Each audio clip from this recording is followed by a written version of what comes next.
What's up, y'all? It's Jullien Gordon from the Multifamily Movement, aka your property brother, aka Mr. Multifamily, and I hope you're doing well. I actually want to point out this deal to you. It just got sold in my neighborhood for $150,000, and originally was a double. But what they're doing, they're actually converting it back into a single-family home. Now, why would they do this? This is going to bust a big myth for a lot of people, because a lot of people think that multifamily real estate is too expensive to get into. Well, guess what?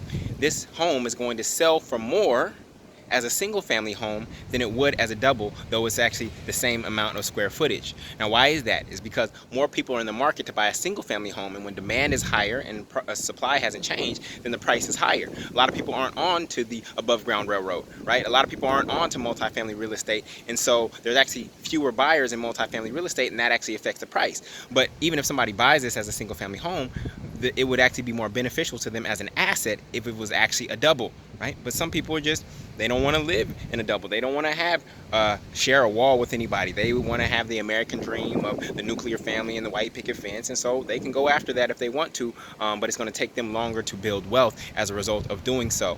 And so I also have a property in Oakland that right now is worth over $500,000, but if you actually look at the single family homes of the same square footage within about a 3-block radius of that space, they're actually going for higher. But again, single family home is basically a savings account that you can live in. It's like a piggy bank that you get to actually live in and sleep in.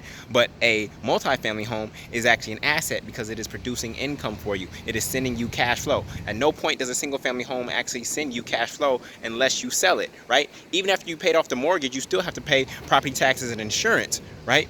After 30 years. And after 30 years, the house is now 30 years older, and therefore you're going to have more maintenance. So you're still going to have expenses even if you don't have a mortgage. But with multifamily, you're going to have cash flow indefinitely, in addition to tax benefits, right? In addition to depreciation, in addition to principal pay down. Like, there's all kinds of benefits that multifamily real estate has that single family real estate does not, even if it's the same exact property, but it's just used in a different way. And so I just wanted to share this because a lot of people think that multifamily real estate is too expensive to get into, and in fact, you can actually buy a multifamily home for less than the equivalent single family home of the same square footage. I just had to let you know that. I got many properties that fit that criteria, and so if you are allowing that to stop you from getting in the game, then don't, because it's not a reality, okay? So if you want help with this, go to multifamilymasterplan.com. I'm going to show you how to find, finance, and finalize multifamily deals, and I'll be happy to help you. I got a free training there coming up next week, so make sure you check it out. Peace.